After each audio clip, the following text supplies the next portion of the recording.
Yo, what's good, people? We are here with part 62 of Condensed Chaos by Phil Hine. Witches, wizards, warlocks, magicians, magus, and magi. We were speaking about principles of mask work. We touched on animals and faces. We got to check out the angry bird. Now we're going to talk about face painting. Now, I know we all love getting our face painted as kids. I used to go down the fair, get the face paint, eat the fairy floss. And then you become an adult and you realize that eating fairy floss is poisonous. And you're like, what the fuck's wrong with this world? Alright, face painting. Face painting can be a useful preparation to working with masks. Some quite startling effects can be created with practice, and even subtly applied paint can have a dramatic effect in enhancing an invocation.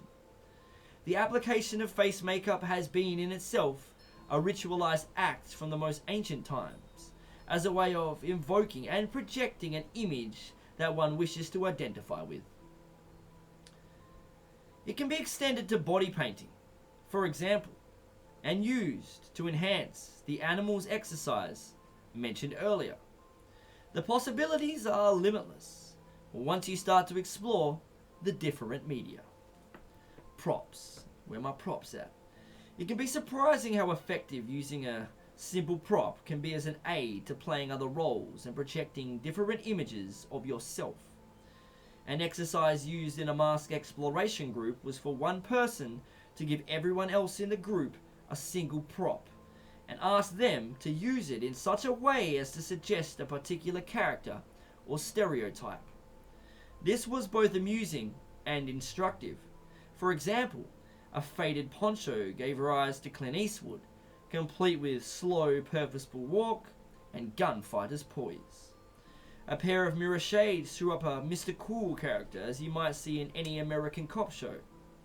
A shabby overcoat brought out a wheezing tramp, and these characters were displayed through participants altering their bodily posture, movements, voice, and manner. It is quite easy to make yourself into other characters this way, and the skill of doing so can be put to good use in magic. Not only is it a useful exercise of overcoming habitual patterns, but it allows one to be more flexible in assuming different personalities in both group and solo events. In mask work, rather than trying to think yourself into the role of the mask, as might be suggested by its appearance, a trick is to stop thinking and let the mask do the work. The mask's personality may arise from the deep mind, while the waking awareness is distracted. This can be done by humming loudly to block thoughts while donning the mask. Precautions. Mask work needs to be approached carefully if it is to be done at all. It is a powerful aspect of dramatic experience and should be respected as such. Some form of banishing ritual can be a useful method of bringing group sessions to a close. Solo work. Most of the foregoing has been written from the stance of group workings, but masks can also be used in solo meditation and ritual. Usually, the degree of mask trance is not as intense as the group-generated effect, but nonetheless, it can still be a powerful experience. The most obvious use of masks in solo work is as an aid to invocation made to a particular entity or force. The use of a full face mask, for example, tends to affect the way one moves. The head has to tilt slightly upwards to balance the added weight, and it draws one's attention away from the rest of the body. Also, the ritualized donning of the mask as part of the event can heighten awareness of the sacred nature of the experience. The mask becomes a sacred object, recalling the feelings, images, and symbols associated with a particular ritual or event. Invocation, like other techniques of magic, works through building up chains of association. The use of incense, oils, and perfumes, food and drink, colors and clothing are also worthy of consideration. Smells. Smell is probably the least understood and most undervalued of our senses.